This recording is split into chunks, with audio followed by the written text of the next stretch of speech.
Welcome to Direct to Video, DVD Extras, a podcast between podcasts where we talk about whatever we want. Now, where's voice the acting button on this thing? I want to go back to voice acting for a bit. I want to talk about Alan Tudyk again for a bit. Okay, fine, but at some point you're going to have to get off Alan Tudyk. No, it's fine. I just want to mention that I would pay some large sum of money, like $50 or more, to have the video and audio recording of Alan Tudyk making those chicken noises. Okay. I mean, that seems like whatever it gets. No. Man. It's not like that. It's not like that. I need to know, like, how into those performances he was. I need to know if he just walked in and was like, "What? So I'm a chicken today? Yeah, all right, it's cool." So you want to see video recording? Yes, well, it's important. I don't know if you've ever watched video recordings of voice actors doing their work, but it's awesome. Yes, I've seen some really good ones. I saw Mark Hamill doing the Joker. That's disturbing, watching him do that. Yeah, he makes all the faces, and it's amazing watching it. I saw, oh my gosh, who's, I can't think of his name now. Who? Parks and Rec. Andy in Parks and Rec. Oh, Chris Pratt. Yes, I saw Chris Pratt doing the Lego Movie. Yeah, the hottest Marvel Chris. The directors, the voice directors, were actually interacting with him to get reactions out of him, and that was kind of great. Yeah, voice acting is a very they move a lot when they do it. I got to watch some behind the scenes footage of the voice actors for The Last of Us. A lot of The Last of Us was recorded, they were physically acting out what they were doing as they were recording it, because they do the mocap stuff. Oh, okay, sure. Yeah, and so voice acting is becoming, I mean, it's always been a very kind of active way of acting. That sentence sounds weird. I what I'm trying to say is voice acting isn't just standing in a room and reading off a page. There's a lot of work that goes into it. Mm-hmm. Which is why I love this audiobook I'm listening to read by Tim Curry. Tim Curry can fucking read a book, man. Yeah. Oh yeah. He does the Mr. Poe cough perfectly.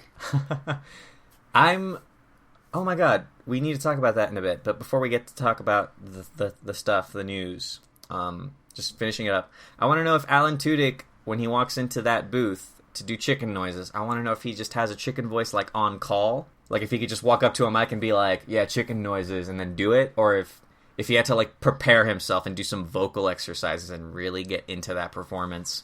If he needed to give 100%, 110% to get that chicken out. Yeah, exactly. Okay, you cut out really bad there. That's fine. I think you said exactly, and what I heard was that.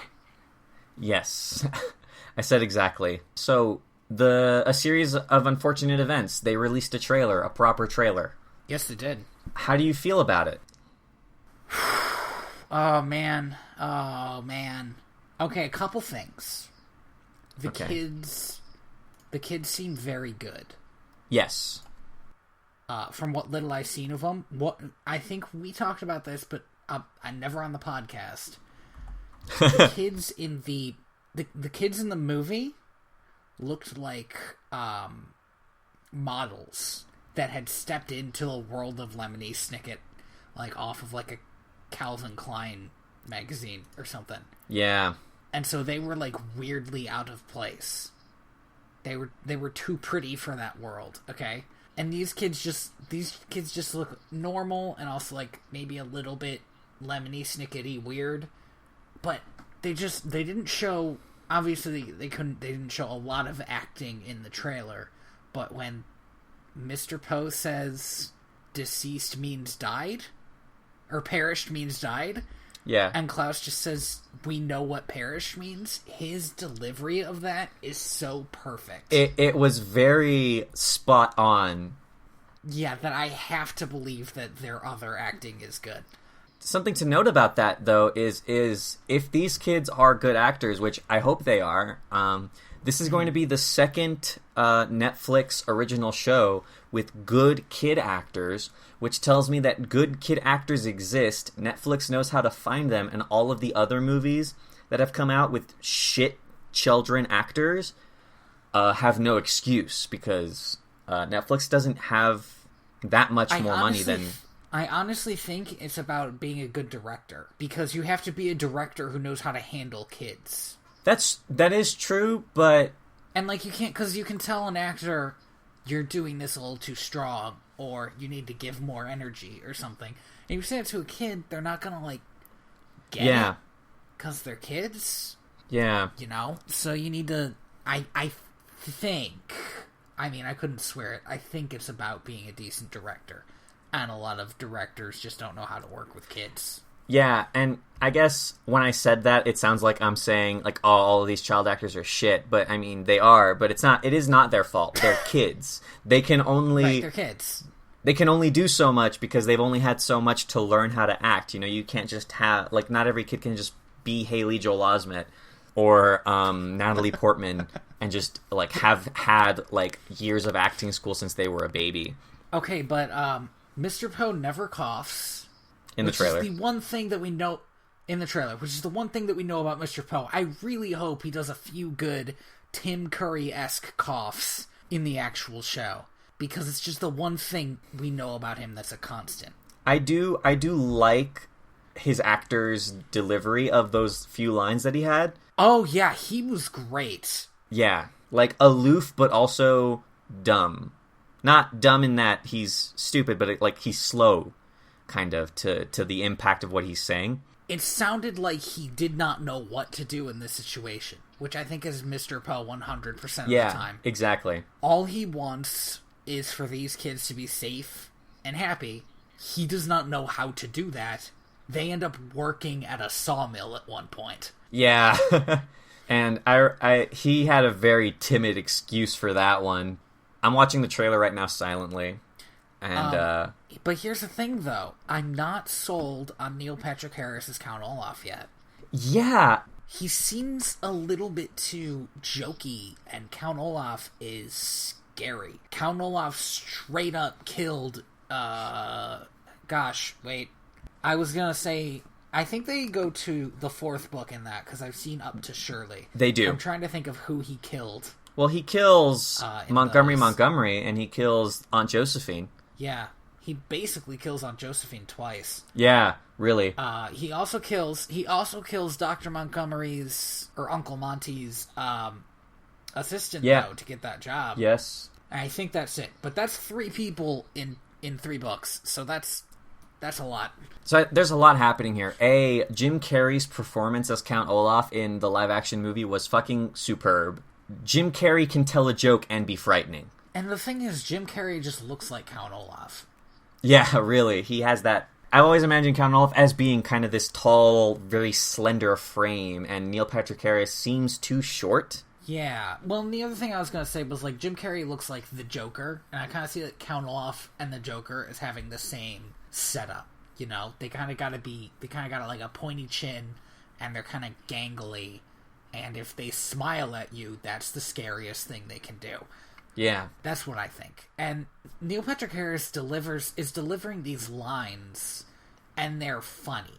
And I was like, haha, that's funny. And I was like, well, but should he be funny? Well, I think they're going to walk a very fine line here, but I feel like if they can have Neil Patrick Harris deliver these lines and then still turn around and be genuinely frightening, it would work. Mm-hmm. If they have him kind of really play up his charisma a lot when there are other adults present and he's not being... But if he's able to convincingly flip that switch... Yeah, that'll be the test. I also think, gosh, what's his name? Who? Basically your favorite voice actor ever. Oh, yes. Fuck, of course I'm drawing a blank today of all days. But yes, him. As far as I can tell, he's a good Lemony Snicket. I mean, he can read the lines he needs to. I sort of, when watching it, I noticed that there was stuff that I had only seen in the unauthorized autobiography.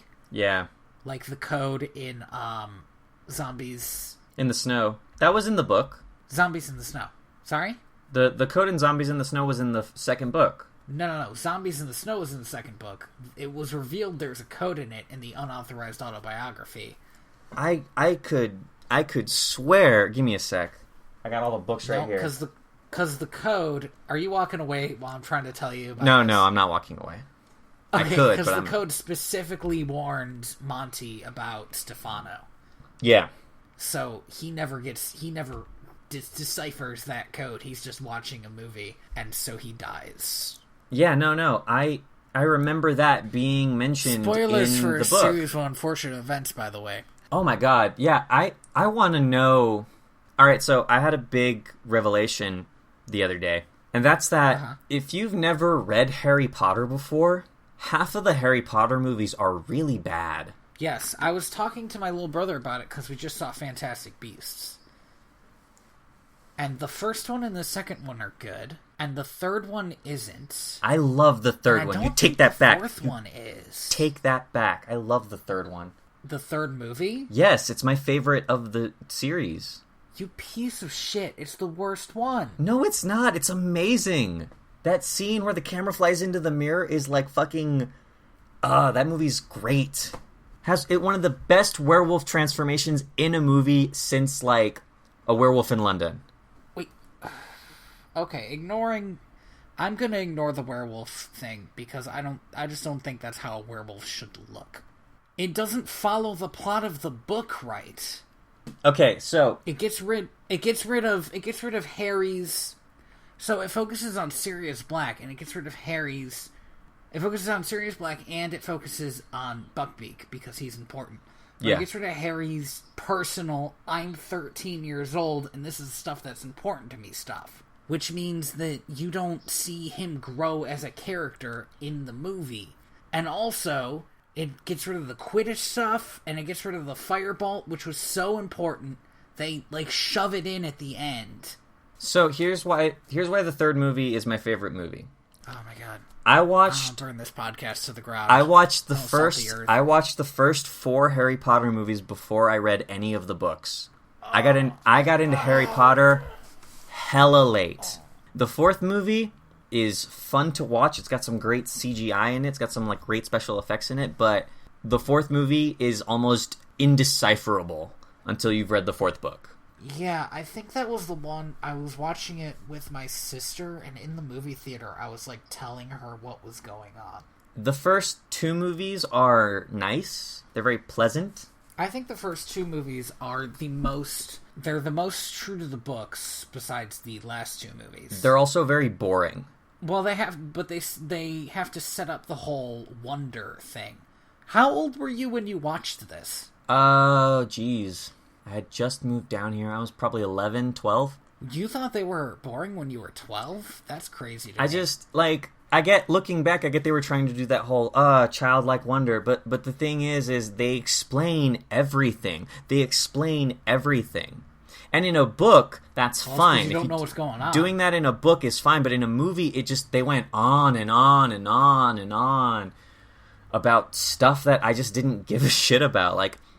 I don't need to know how Gringotts Bank works. I just need to see it be cool, and you don't really get to in the first couple movies. Okay. And don't get me wrong, they're good movies. That's kind of fair. It's just a lot of the setup that they do. Again, because if you look at it, and you're right, that works better in the book.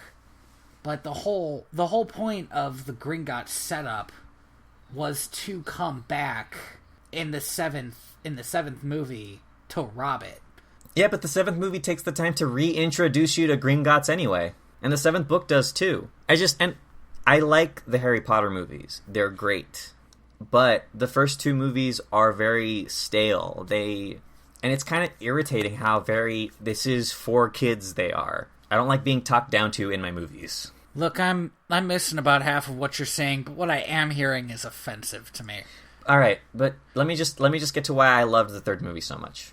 The third movie genuinely frightened me. It genuinely frightened me. like, even today, I still kind of like, I love how... But that's the thing, the third movie, I mean, it had the Dementors, but the third book wasn't that dark. but that, the movie kind of had no reason to be that dark, except that it wanted to The movie isn't that dark, though. It has genuinely frightening moments, but when the movie isn't scary... Well, no, it's not. The color palette is very dark. What? It's like the new Superman movie. No, don't you fucking dare. No. There's a difference. No, just color palette. No. And not Batman versus Superman, the other one. There is a difference. There is a huge difference between purposefully choosing costuming that has little color versus putting a filter over it so that all the color you do have looks like turgid mud. We're going to talk about costuming. They wear, like, normal-ass clothes the whole time. Which is great. Weird. It's the best. You know what's great when you're a kid and you want to believe that you can be a wizard is when wizards wear clothes that you wear. I can't hear you. This is so irritating to me because I feel like I can't express myself since I keep cutting out. Can you hear me now? Yeah, but, like, how long's that going to last? Well, I just realized... Can you hear me now? You're not responding, which makes me not know. I can hear you, but you got really robot-y and cut out for a second there. Oh, okay. Well, I'm just going to say, and I hope you catch this, that I realized that since you're the one editing these, I can just wax philosophical about what I believe and just let you react to those while you're editing. Is that mean if I do that? I really hope he's not saying anything important. Shit. You're cutting out on my end now, too. This is going to be an editing nightmare. Like a literal nightmare. Hello. Hi. Is that better? Yeah, I can hear you now, and you're not cutting out. Fantastic. What was that about? My other electronic device disconnected itself from the Wi-Fi. Awesome. So, and my desktop is Ethernet lined in. Oh, motherfucker. Yeah, no, this is bad. This is actually a nightmare now. I'm dying. I can hear myself twice. I'm trying to hang up on this one. This is all right, bad. there. I should be good. So it just reconnected itself. All right. Whew. This is the darkest timeline. You know what? The best part about this darkest timeline was that it was recorded. I can't wait to hear what that sounds like. I don't know, like, how... I guess we'll find out. I'm very sorry for everybody that had to listen to that. This should not have happened. So I missed... I feel like I missed a lot of stuff, but also that listening to that stuff might have made me angry. Well, you're going to have to listen to it anyway, except now you won't be able to say anything about it. Oh, boy. Yeah. Oh, jeez. Oh, no. Just a quick kind of... I'm just going to... Like, my thesis, I guess, my over-encompassing point is that when I went and read the third Harry Potter book, I didn't feel like I missed anything. Man, there's so much... No, don't get me wrong. There was stuff that was cut out, yes, and some of that stuff is important to Harry's development as a person. But when I read the third book, I didn't feel like I was left behind. Whereas I don't feel like I should have this conversation. Do you know what I feel right now? Like literally, disdain. Oh, disdain. I was thinking disgust, which is a different dis. Like I am looking down on you for having this opinion. I don't want to feel that. That's just how I feel, alright? Well, okay, well, actually, this is a conversation I kind of want to have, even though I'm not sure I'll like it. I think... but not about the movie or the story, because I have very strong opinions that I do think that the story they presented in the movie was a lesser version of the book, like a worse version. Uh-huh. But literally just lighting and coloring. Yes. I don't like the bleak way they make everything look in that movie. I have a lot of love for how the third Harry Potter movie presents itself, its framing. Their use of color, while muted and kind of... It's very different from the first two movies, which had color everywhere, but to no effect, though. Like, those movies were colorful, but the color wasn't used in any way that was meaningful. It was just there, which can be nice. But the color in the third Harry Potter movie was very important to how the movie framed itself. Because you could always tell when the Dementors were around. The frame would literally almost kind of claustrophobically focus in on the center of the screen. Well, I mean, that's something, but it's so drab and dreary. It looks like walking up a Skyrim mountain the whole time.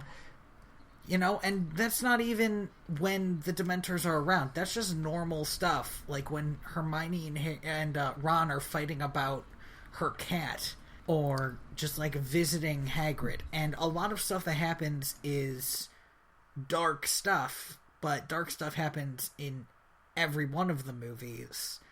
And I feel like if they had the color, if they had everything go bleaker just for the Dementors, that would be, I guess, visually satisfying. Like, you would immediately know what was happening because of this. But it was just sort of a bleak-looking movie. I think that made sense. They sort of kept it bleak-looking for the fourth one. I think it makes sense in the fourth one, because the fourth one's the one that gets real dark. I think you're actually misremembering a lot of this movie. Because, I mean, the movie does have a very bleak color palette, but it's purposeful because there is actually quite a bit of color. I mean, the night bus is a very, very purple shade of blue. Oh, dude, the night bus was the worst. Okay, I'm sitting here. Are we going to talk about those shrunken voodoo heads? Because I don't want to do that. I'm sitting here, and I'm watching a trailer for Harry Potter and the Prisoner of Azkaban. Okay. And there is a lot more color than you give this movie credit for. I don't think there is. I think I give the movie more credit than it deserves. The other thing, just this little thing, this really little thing, but it's a little thing, like, in my mind, it's a little thing like how Han shooting first was a little thing. So in that, it's not important at all. Well, it's not. You're right. Actually, no, you're right. I have the biggest shit-eating grin on my face right now. Okay. Because you like the idea of getting hate mail, or because you do think it's important? No, because I'm about to say something that's going to be even more infuriating to you, but go. Okay, so the Han shooting first thing, the whole deal with that, the reason people got mad about it was that it sort of showed that he's a scoundrel, that he's not the greatest dude, but you still like him, okay? And this just shows you what kind of person he is in literally the time it takes to shoot a gun. Alright? Yeah. I think one of the biggest character moments for Harry, Ron, and Hermione was when they all simultaneously attacked Snape. They only used the Expelliarmus spell, which is not supposed to hurt anybody. Yes. But them all three doing it knocked him out. Yes. And in the movie, just Harry did it. And it's not a big deal for just Harry to do it. Harry already hates Snape. It's just like a little thing that changed a little of what happened.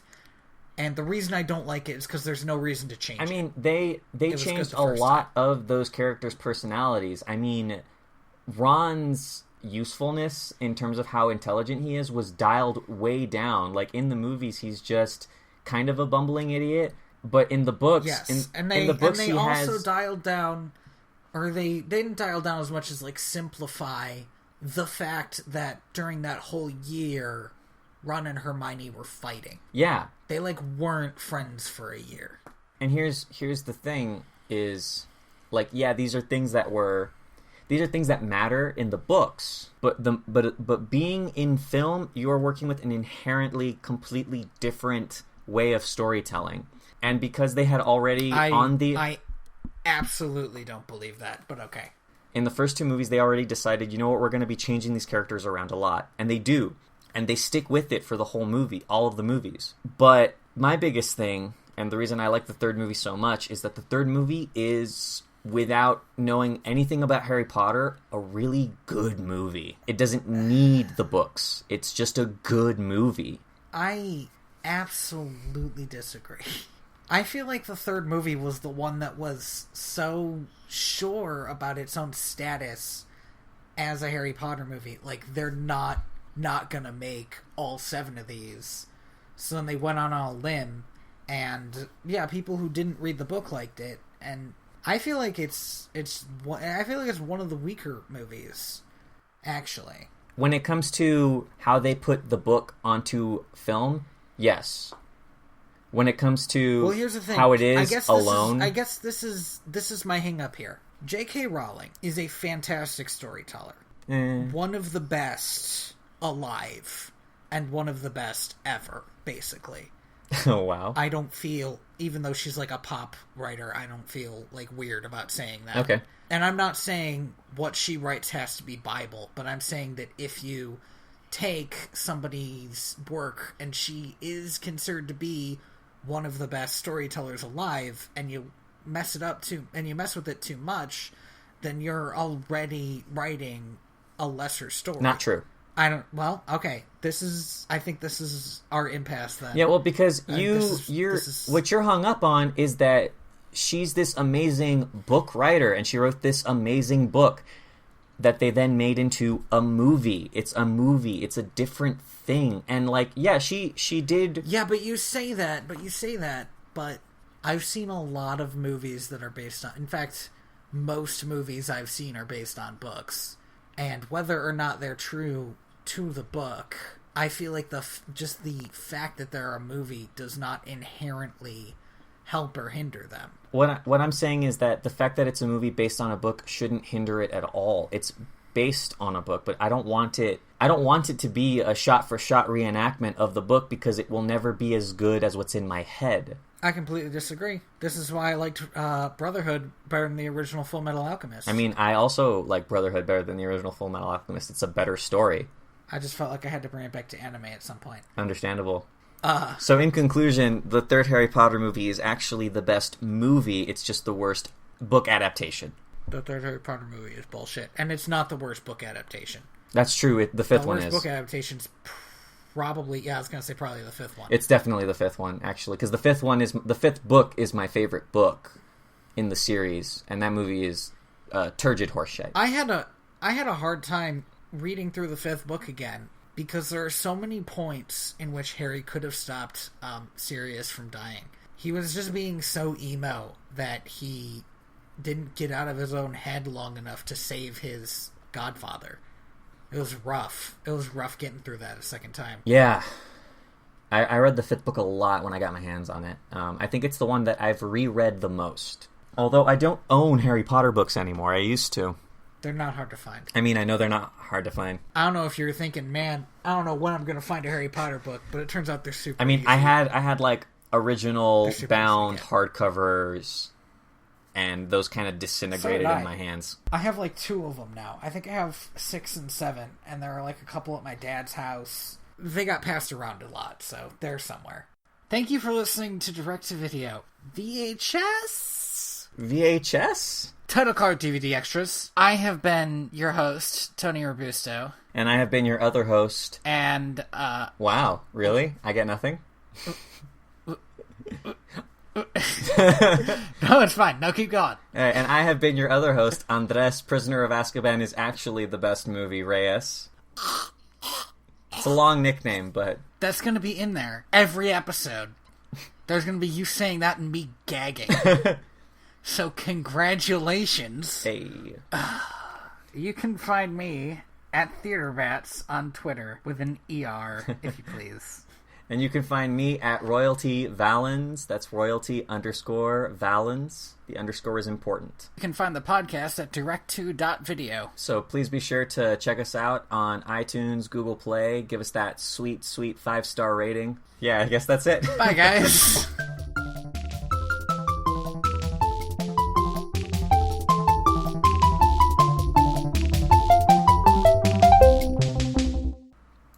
I need to try closing other stuff. Yeah, I feel like it's my end. I mean, there's a ton of people in my house right now. Actually, you know what? I just realized something. Can you hear me now, by the way?